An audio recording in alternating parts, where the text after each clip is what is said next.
प्रिय साथियों, आज हम देखेंगे अर्धवार्षिक परीक्षा सत्र 2021-22 कक्षा 12वीं विषय भौतिक शास्त्र के प्रश्न पत्र के विकल्प का हल और साथ ही साथ हम इसमें ये भी देखेंगे कि कौन कौन से प्रश्न आए थे। तो शुरू से लेकर आगे तक आप इस वीडियो को ज़रूर देखें। अगर आप मेरे चैनल पे पहली बार आए हैं तो चैनल को सब्सक्राइब कर लीजिए, बेल आइकन को प्रेस कर लीजिए।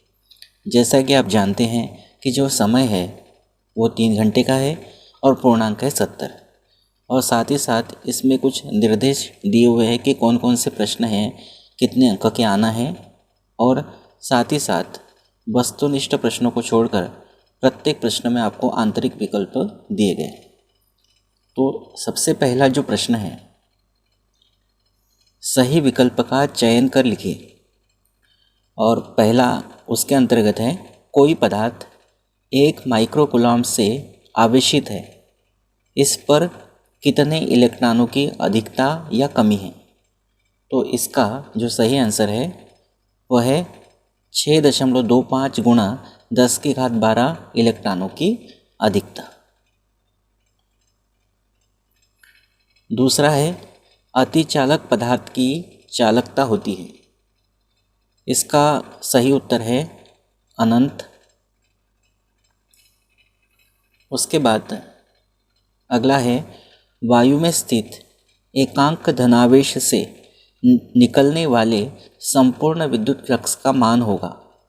ये मान होता है 1/ε0। चौथा है, एक ही पदार्थ परंतु अलग अलग लंबाई के 2 चालक तारों का प्रतिरोध समान है, इस संदर्भ में सही कथन है। तो इसका जो आंसर है वो है, अलग अलग लंबाई के तारों का प्रतिरोध समान नहीं हो सकता। उसके बाद अगला है, एक आवेशित कण समान समचुंबकीय क्षेत्र में क्षेत्र के समांतर प्रवेश करता है, कण का पथ होगा। तो कण का पथ होगा सरल रेखीय। अगला है, किसी विद्युत परिपथ या कुंडली के विद्युत जड़त्व को प्रदर्शित करने वाली राशि है, यह है स्वप्रेरकत्व। अगला है, बिंदु स्रोत के कारण उत्पन्न तरंगाग्र का आकार होता है, यह होता है गोलीय। अब है प्रश्न क्रमांक 2, रिक्त स्थानों की पूर्ति कीजिए। उसके अंतर्गत पहला है, स्थिर विद्युत क्षेत्र रेखाएं रिक्त स्थान से प्रारंभ होती है, तो ये प्रारंभ होती है धनावेश से।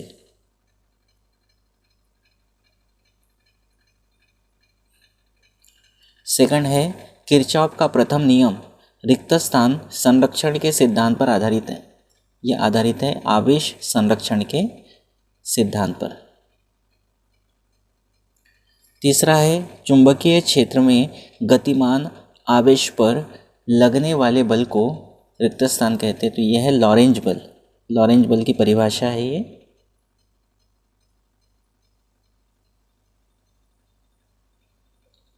चौथा है, चुंबकीय फ्लक्स में परिवर्तन की दर रिक्त स्थान के अनुक्रमानुपाती होती है, यह होती है प्रेरित विद्युत वाहक बल के। प्रेरित विद्युत वाहक बल, विद्युत वाहक बल को शॉर्टकट में वी वाह बल भी लिखते हैं। अगला है, प्रत्यावर्ती LC, L यानी प्रेरकत्व, C यानी संधारित्र। प्रत्यावर्ती LC परिपथ में धारा और विभवांतर के मध्य रिक्त स्थान का कलांतर होता है, तो ये 90 डिग्री का कलांतर होता है, यानी π/2। अगला है, ध्रुवण की घटना केवल रिक्त स्थान तरंगों में होती है, ये होती है अनुप्रस्थ तरंगों में।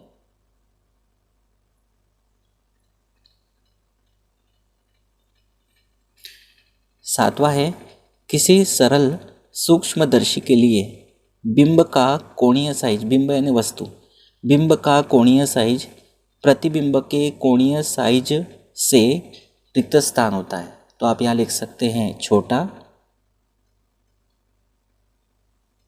या कम होता है।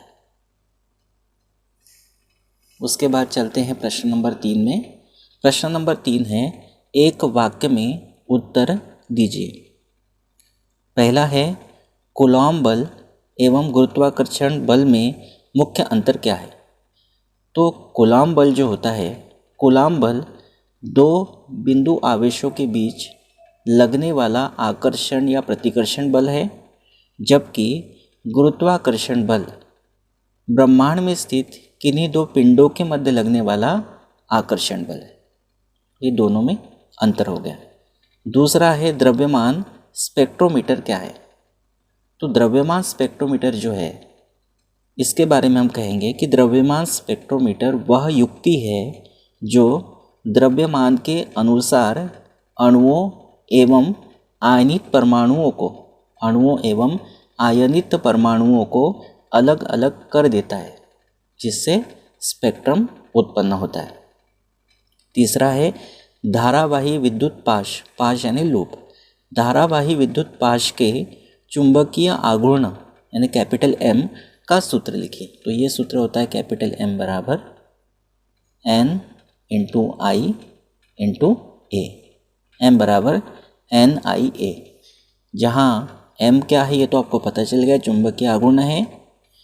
N जो है पाश में यानी लूप में फेरों की संख्या, I जो है पाश या लूप में प्रवाहित धारा, और A जो है वो पाश या लूप का क्षेत्रफल है। चौथा है, इंद्रधनुष बनने के लिए आकाश में सूर्य की स्थिति के लिए आवश्यक शर्त लिखिए। तो इंद्रधनुष बनने के लिए जो सूर्य है वो प्रेक्षक के पीठ की ओर होना चाहिए। इंद्रधनुष बनने के लिए जो आकाश में सूर्य है वो कैसा होना चाहिए, प्रेक्षक के पीठ की ओर।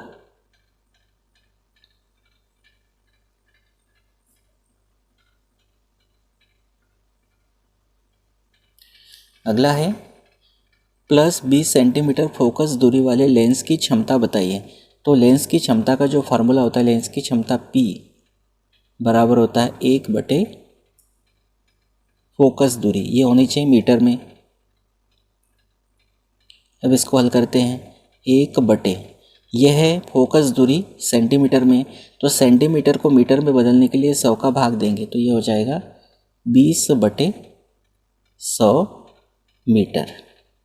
क्योंकि यहाँ है मीटर में और यह है सेंटीमीटर, तो ऐसे समय में हमने सेंटीमीटर को मीटर में बदलने के लिए 100 का भाग दिया, तो ये हो गया मीटर में। अब इसको आगे हल करेंगे तो 100 जो है बटे में है, ये जाएगा ऊपर और 20 नीचे है, ठीक है। तो 0 से 0 कैंसिल, 2 एकम 2, 2 पंचे 10, ये हो जाएगा 5। अब 20 जो था ये प्लस में था, ये भी प्लस में आएगा, ये भी प्लस में आएगा। और लेंस की क्षमता का मात्रक होता है डायोप्टर।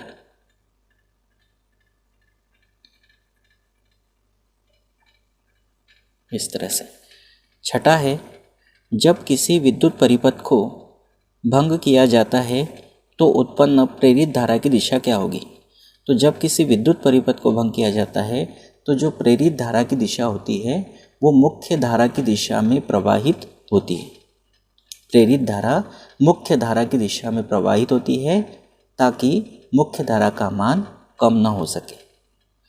अगला है, किसी प्रत्यावर्ती धारा का शिखर मान I0 है या I0 है, एक पूर्ण चक्र में इसका औसत मान कितना होगा। मतलब एक पूर्ण चक्र में प्रत्यावर्ती धारा का औसत मान कितना होगा, तो ये होता है 0। उसके बाद है प्रश्न क्रमांक 4, सही जोड़ी बनाइए।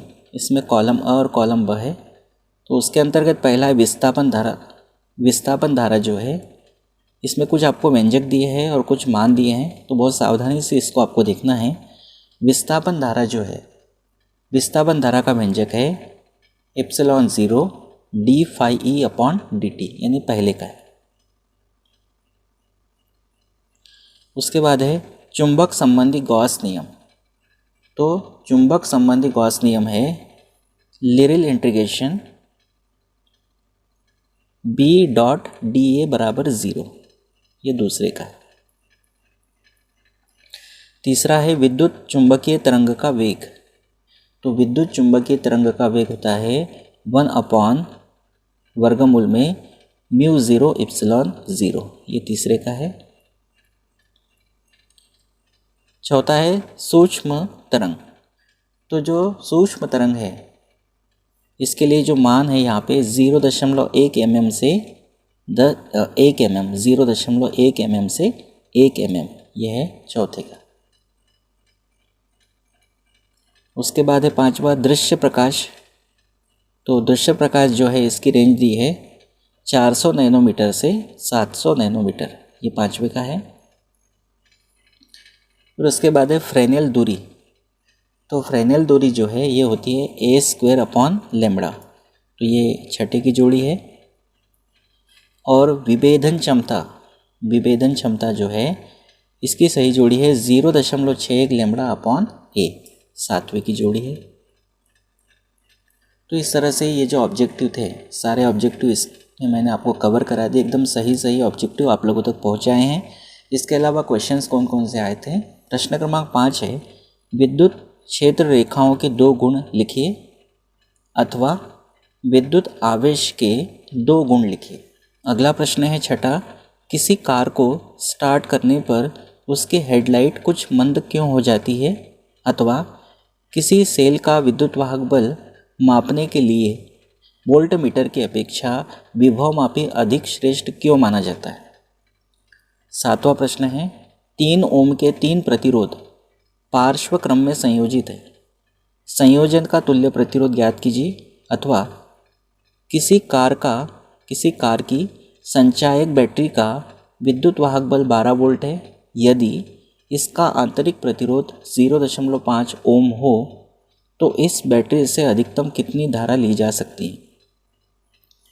आठवां प्रश्न है एम्पियर का परिपथीय नियम लिखिए अथवा बायो-सेवर्ट का नियम लिखिए। प्रश्न 9 है साइक्लोट्रॉन क्या है, यह किस सिद्धांत पर आधारित है, ये किस तथ्य पर आधारित है। अथवा लॉरेंज बल के आधार पर चुंबकीय क्षेत्र B के मात्रक को परिभाषित कीजिए। प्रश्न क्रमांक 10 है फैराडे के विद्युत चुंबकीय प्रेरण के नियम लिखिए अथवा लेंज का नियम लिखिए। प्रश्न 11 है किसी संधारित्र पर AC वोल्टता प्रयुक्त की गई है, इसके लिए फेजर आरेख बनाइए। अथवा किसी प्रेरक कुंडली पर AC वोल्टता प्रयुक्त की गई है, इसके लिए फेजर आरेख बनाइए। प्रश्न 12 है पूर्ण आंतरिक परावर्तन के लिए आवश्यक शर्त लिखिए अथवा स्वच्छ आकाश के नीला दिखाई देने का कारण स्पष्ट कीजिए।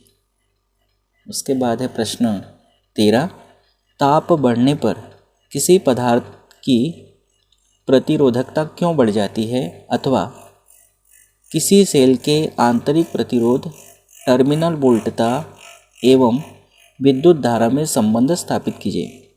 प्रश्न 14 है 8 वोल्ट विद्युत वाहक बल की एक संचायक बैटरी जिसका आंतरिक प्रतिरोध 0.5 ओम है को श्रेणी क्रम में 15.5 ओम के प्रतिरोधक का उपयोग करके 120 वोल्ट के DC स्रोत द्वारा चार्ज किया जाता है। चार्ज होते समय बैटरी की टर्मिनल वोल्टता ज्ञात कीजिए। अथवा 10 वोल्ट विद्युत वाहक बल एवं 3 ओम आंतरिक प्रतिरोध वाली बैटरी को किसी प्रतिरोधक से संयोजित करने पर परिपथ में 0.5 एम्पीयर धारा प्रवाहित होती है। प्रतिरोधक का मान एवं बैटरी की टर्मिनल वोल्टता ज्ञात कीजिए। अगला प्रश्न है किसी धारावाही वृत्ताकार पाश यानी लूप के केंद्र पर चुंबकीय क्षेत्र के लिए सूत्र स्थापित कीजिए। अथवा किसी धारावाही परिनालिका के अंदर चुंबकीय क्षेत्र के लिए सूत्र स्थापित कीजिए। प्रश्न 16 है किसी संयुक्त सूक्ष्मदर्शी के अभिदृश्यक की फोकस दूरी 1 सेंटीमीटर, नेत्रिका की फोकस दूरी 2 सेंटीमीटर तथा नली की लंबाई 20 सेंटीमीटर हो तो इस यंत्र का आवर्धन ज्ञात कीजिए, जबकि अंतिम प्रतिबिंब अनंत पर बनता है। अथवा यंग के द्विस्लिट प्रयोग में स्लिटों के बीच की दूरी 1 मिलीमीटर है। यदि स्लिट से पर्दे की दूरी 1 मीटर तथा 500 नैनोमीटर तरंगदैर्ध्य का प्रकाश प्रयोग में लाया जाता है तो फ्रिंज अंतराल ज्ञात कीजिए। प्रश्न 17 है, विद्युत फ्लक्स संबंधी गॉस का नियम लिखिए एवं सिद्ध कीजिए। बहुत ही इंपॉर्टेंट क्वेश्चन है। अथवा गॉस के नियम से कूलॉम का नियम प्राप्त कीजिए। यह भी अति महत्वपूर्ण प्रश्न है। 18वां प्रश्न है, संधारित्र किसे कहते हैं? समांतर प्लेट संधारित्र की धारिता के लिए व्यंजक स्थापित कीजिए। अथवा एक समान आवेशित खोखले गोले के अंदर एवं बाहर स्थित किसी बिंदु पर विद्युत क्षेत्र की तीव्रता के लिए सूत्र स्थापित कीजिए या ज्ञात कीजिए। और लास्ट क्वेश्चन है, ट्रांसफार्मर का सिद्धांत लिखिए। ट्रांसफार्मर में ऊर्जा ह्रास के कारण एवं उनको कम करने के उपाय लिखिए। अथवा भंवर धाराएं क्या है, ये कैसे उत्पन्न होती है, भंवर धाराओं के कोई तीन अनुप्रयोग लिखिए। तो इस तरह से पूरा क्वेश्चन पेपर आया था, जिसको मैंने पूरा आपको बता दिया है। अगर आप मेरे चैनल पे पहली बार आए हैं तो चैनल को सब्सक्राइब कर लीजिए, बेल आइकन को प्रेस कर लीजिए। और हाँ, अर्धवार्षिक परीक्षा में आपसे जो क्वेश्चन नहीं बना है उसको आप बहुत अच्छे से तैयार कर लेंगे, ताकि वो प्रश्न अगर वार्षिक में रिपीट होता है तो आपसे बहुत अच्छे से बन जाए। Thank you.